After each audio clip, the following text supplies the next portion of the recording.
Bournemouth for at the International Convention Centre for Beachhead 2022, which is claimed to be the southwest, or the south's biggest tabletop gaming convention. So I'm looking forward to it. I've not really done any tabletop gaming conventions before, surprisingly. I've always been just around the table with friends.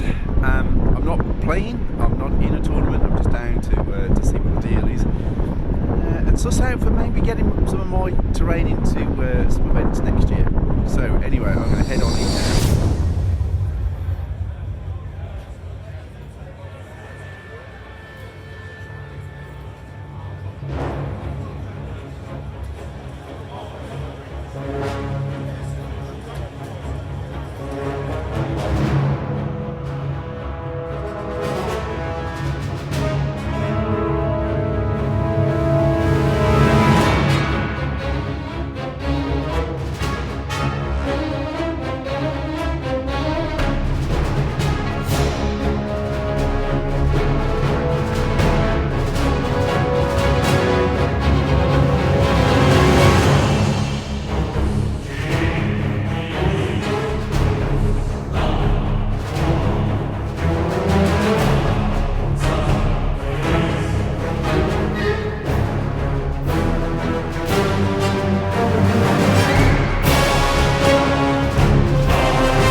There's not a lot else to say about that.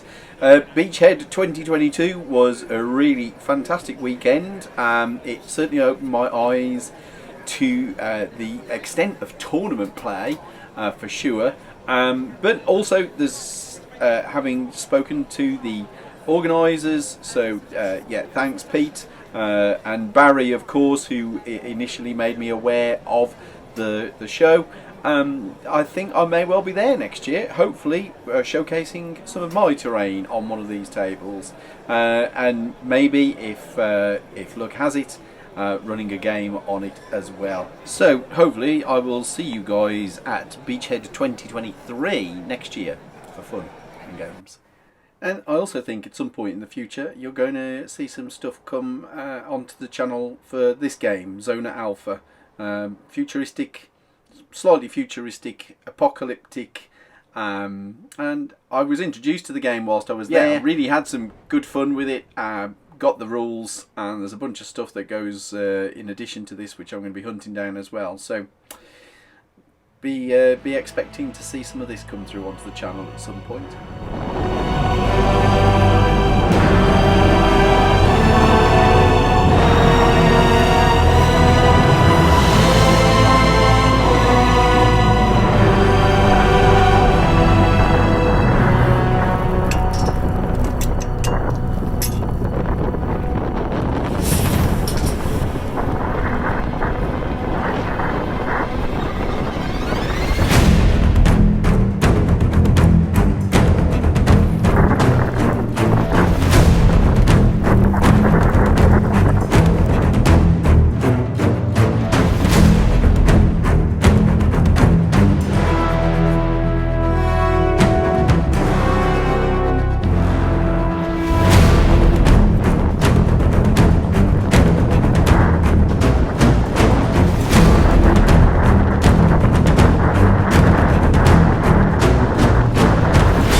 chilly walk up there.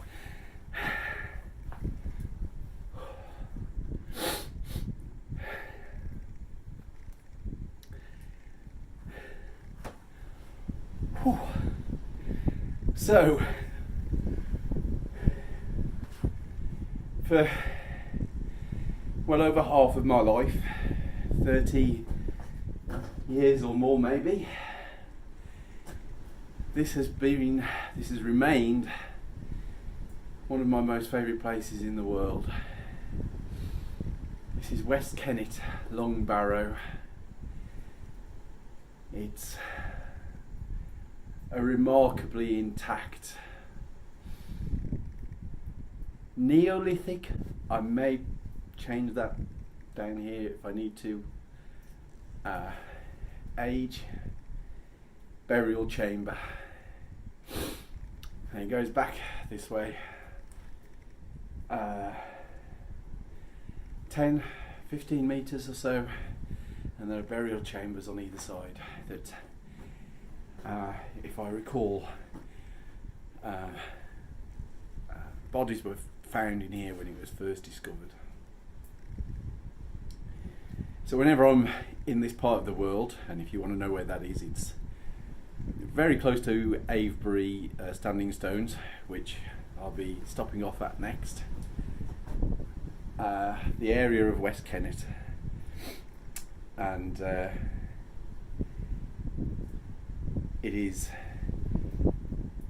very exposed and remote. That's why I'm doing a bit of me talking here, just in the mouth, the opening of the barrow. It's a very exposed part of the world, and it is lashing it down with rain today, and the winds are bitter. But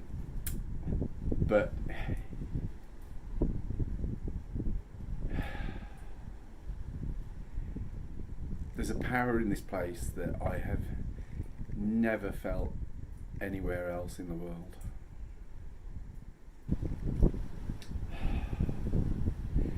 So I'm going to take you back outside so you can take a look from the outside and where we are. It's an incredible place.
But even with this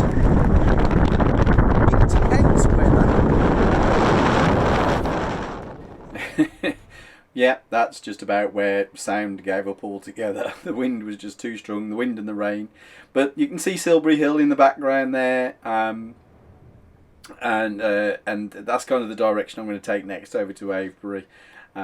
It's a magnificent place. Get there if you ever can. It is absolutely worth the stop. I get blown off the top. I'll see you at the stones in a moment.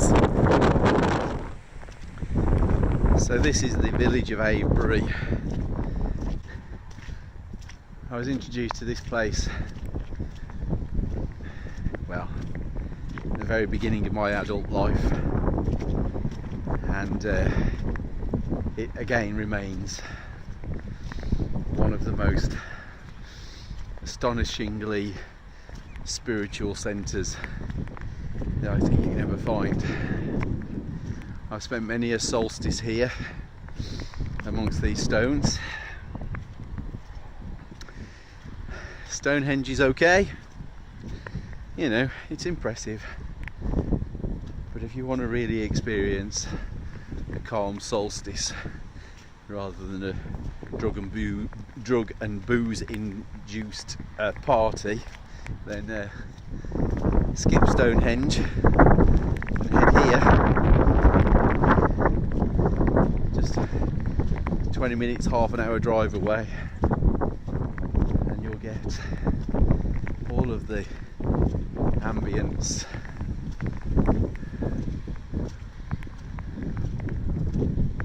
of an old England that you could possibly want.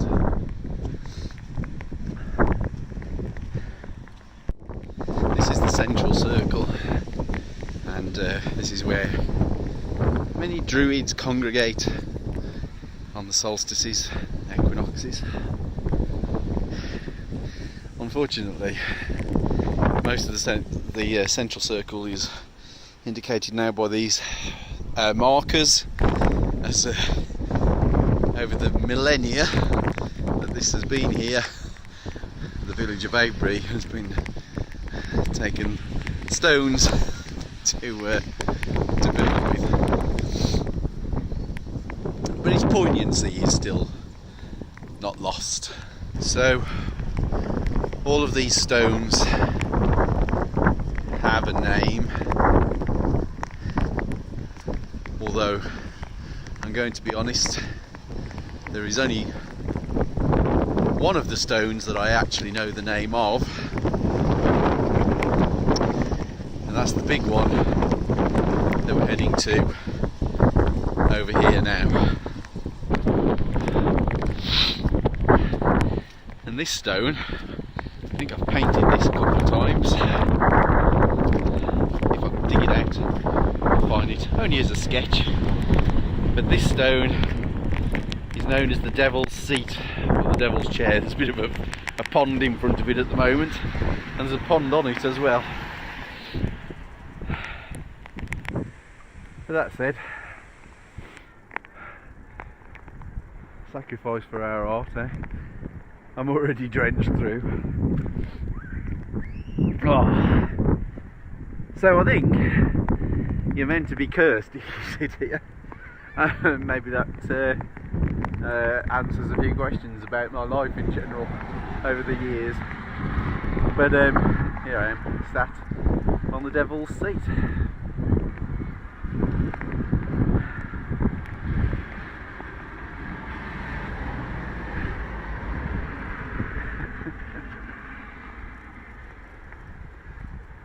Wet day, still worth it. But now, coffee and a toilet, and back on the road, head home. An amazing weekend.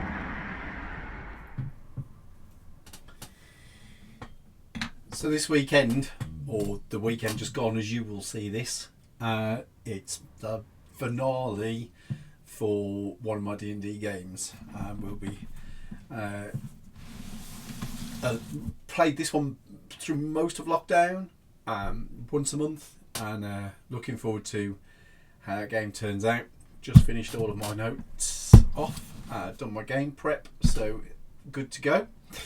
But what I actually wanted to talk to you about was 40k, not D&D. So the last of my purchases to get back into 40k have now been bought. So obviously I started with the core rulebook. I am an old Tyranids player, so I got the 8th edition Tyranids Codex because that's what's current at the moment. And then I was advised that Octarius and chapter approved were just what I needed to round out, dragging my Tyranids from 4th edition, when I used to play more regularly, to what we are now, 9th edition. My goodness, there's been some changes. It's a little bit of an investment, which is money that I could do without spending. But one thing I wanted to say, I don't like doing this, But Games Workshop, man, 25 quid for this. It's a pamphlet. That's wrong. I ordered this online. I was expecting a book like this, and I got this. I haven't even opened it yet. I'm still annoyed. But anyway, that said, in this last week also had the announcement that the Tyranid Codex is about to come out after I've just invested in these, which I'm super stoked about. So I got my minis. These have been stored away for some time. So my Tyranid minis need a considerable amount of love. There's a lot of them that are unpainted, and there's a lot of them that have taken damage. Most notably my, see what I mean? My poor old Hive Tyrant, which was a major conversion for me at the time that I did it. But as you can see, he's all broken and bits have come off him.